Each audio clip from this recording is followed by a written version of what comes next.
Welcome to, no, it's not snowy Switzerland, this is Spain, near Barcelona, and the weather really is shit today. And that's really a pain in the back because today we have the opportunity to drive the new Mercedes CLS for the very first time.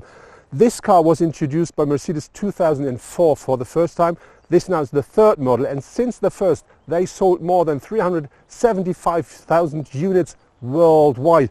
But today we're going to drive that car, and it's the AMG, so the top version, and I'm going to tell you what makes that car so special to me.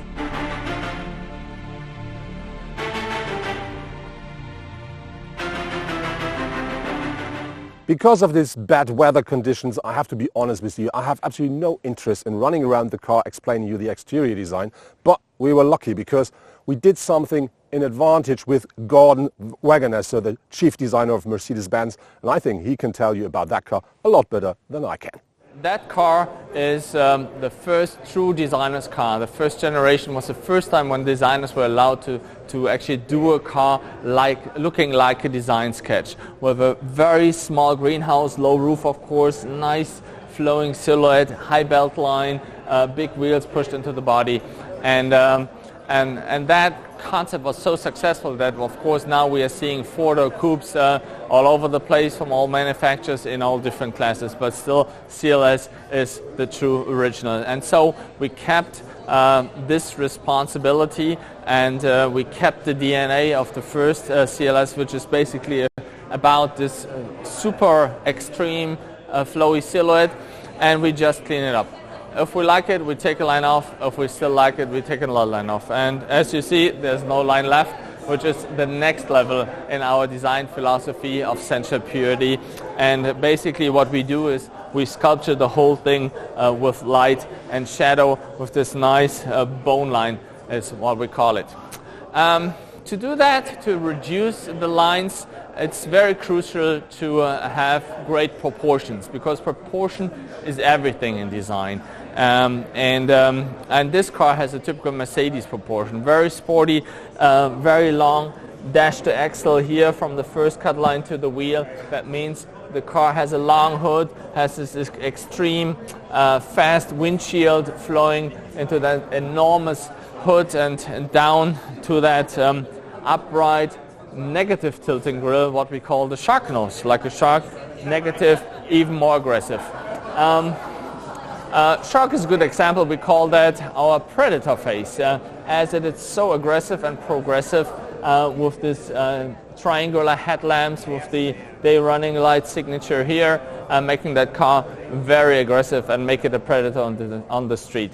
Especially in combination with what we call our Panamericana grille, our racing grille, tilted negative. In this case here, with the AMG kit combined with a diamond insert in the purebred AMG, you get the pure Panamericana with the vertical bars. Here it works nicely with the AMG A-frame here in the lower body with these fins. So overall, it's a very progressive, very aggressive combination here. So here we are, welcome in the most progressive, most sportiest and most avant-garde interior we're having.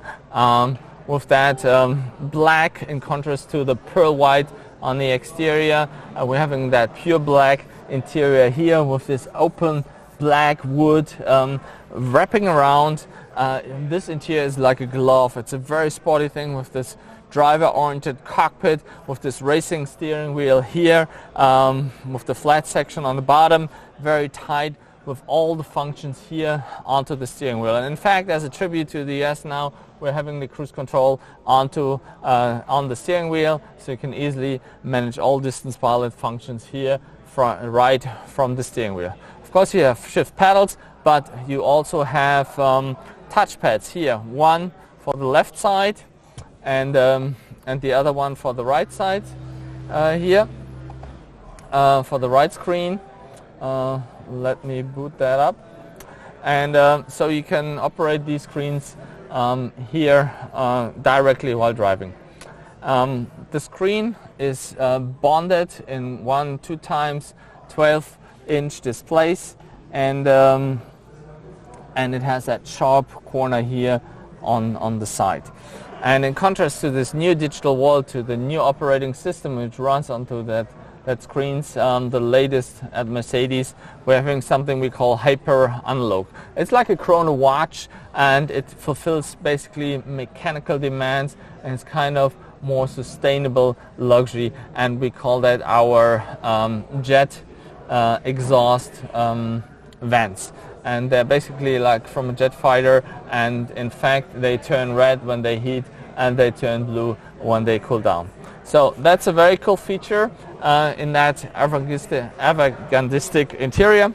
And as you can see, even though that car from the exterior was so radical, so low, inside you have a lot of head clearance, you have a lot of room also in the rear. So with that, let me show you the rear of the car. Coming to the rear, this is almost the nicest part of the vehicle, as it is really embodying our essential purity philosophy, something that is really cool and something that is really hot. And these shoulders make that car really hot. They make it create a big stance onto the street. We have a narrow greenhouse, small greenhouse with this extreme proportion from the rear screen, and otherwise we keep that rear super clean. We combine that with very cool progressive graphics similar to the front end, to our Predator face here. We're having triangular rear lamps here with that three-dimensional glass piece illuminated and basically showcasing the next level in technology. We put the license plate in the rear bumper that allows us to present the star very nicely onto this full and clean surface, and make that car the next design icon in the next generation for the next decade.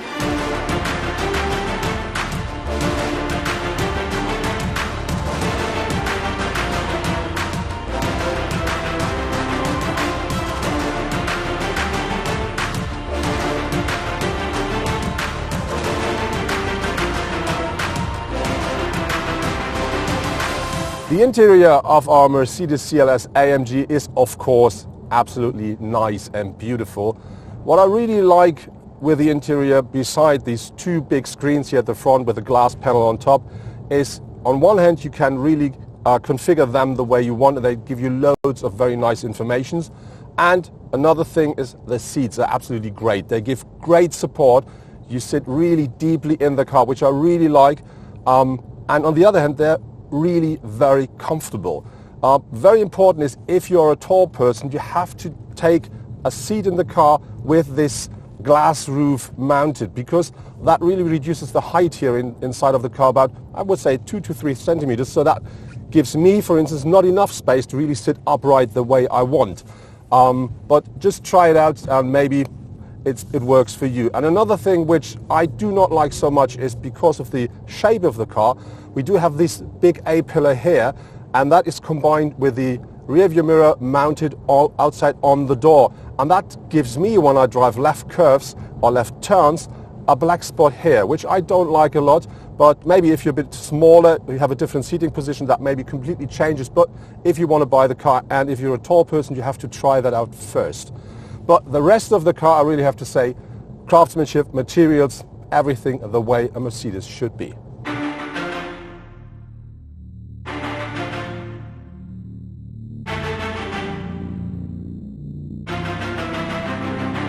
For the new CLS, Mercedes developed a complete new range of powertrains, and next to me is Jochen Tirok.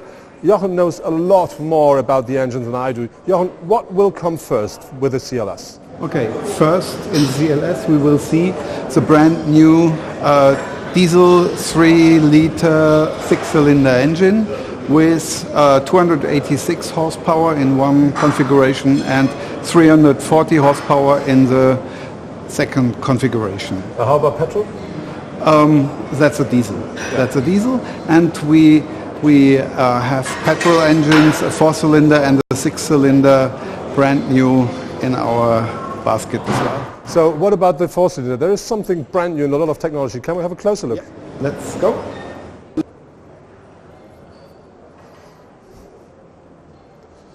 This here is the brand new 4-cylinder 2-liter petrol engine, and there's loads of new technology in it. Jochen, what in detail does Mercedes develop to make that system work? Yeah. We have here our called M264 four-cylinder inline petrol engine. We have here a power output of 220 kilowatts, what means 306 horsepower from a 2-liter engine. Yeah, in former times that were motor racing values. Today we have it in a production car. Our 48 volt belt starter generator. You see it here or from here. There we have a 12 kilowatt electric motor which we can use for charging or for boosting, so in both directions. That in combination with a 48 volt electrical system, gains again fuel consumption and driving comfort. Let's talk about the bigger one, because I'm lucky, yeah. I drive the AMG at the moment. Okay, let's go over.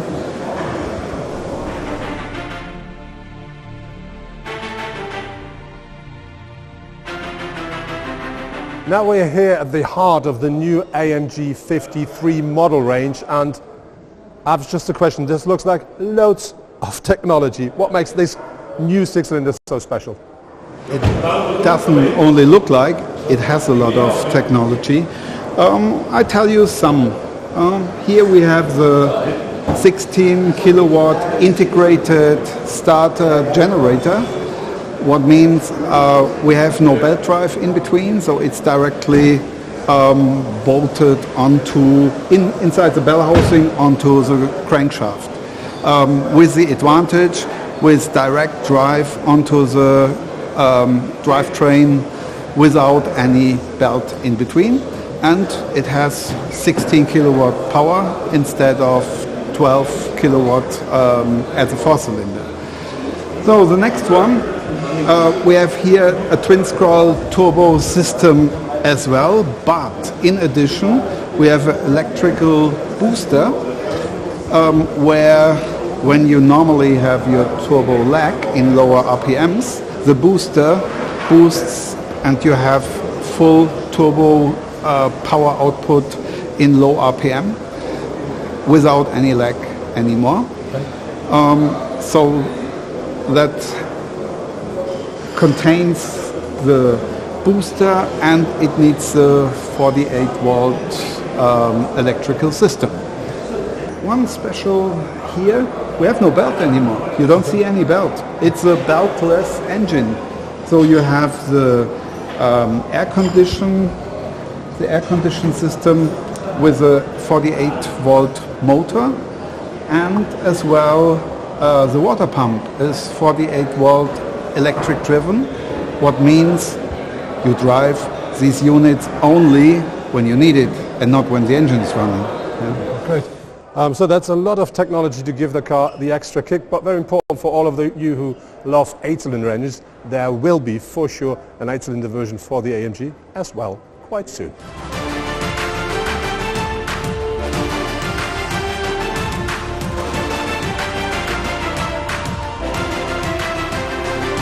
Let's talk about the drive of the car. I really have to say it's an absolute pleasure to drive that first. And when you drive this AMG version, we're talking about 435 horsepower plus 22 with a boost system.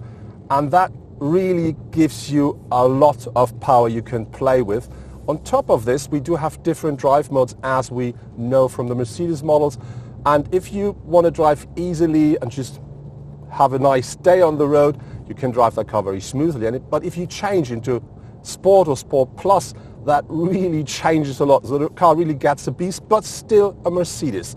And what I really like is we have a very nice sound inside of this car. It's a bit like an 8-cylinder, even though we only have 6. It's a very nice, soft sound that's not as aggressive as a real sports car, but still something that provides you with power in your ears. And what I like with the driving is the suspension really does a great job, so you can really choose between very comfortable or very crispy. And this is the same with the gearbox. We have the 9-speed gearbox here, and that really makes a perfect job there is the same. You can really say, I want a smooth drive, and the gear shift, you really will even not recognize them, or you can have a really crisp and hard, and that really gives you a sports car feeling. But overall, I have to say, with this Mercedes-Benz, you have a very nice combination out of luxury and a lot of sportiness. That was our review here from Barcelona, sadly with really poor weather. But we had the CLS, the brand new AMG version. I can tell you it's great fun driving. We're talking about 435 horsepower and another 22 horsepower as a kick with a boost. And what I really have to say regarding to the drive, with this electrical compressor, that car really had no lack of the turbo. It's really an absolute pleasure driving it. Of course, I have to tell you, I like the design a lot. This new design language of Mercedes really fits that car absolutely perfectly, gives it an absolute solid stand, really aggressive from the front. I really love that. And I have to say, that car is a coupe with 4 doors for 5 people. It's great fun to drive, absolutely comfortable. Of course, it got its price, but if you want something like it, that's absolutely worth it.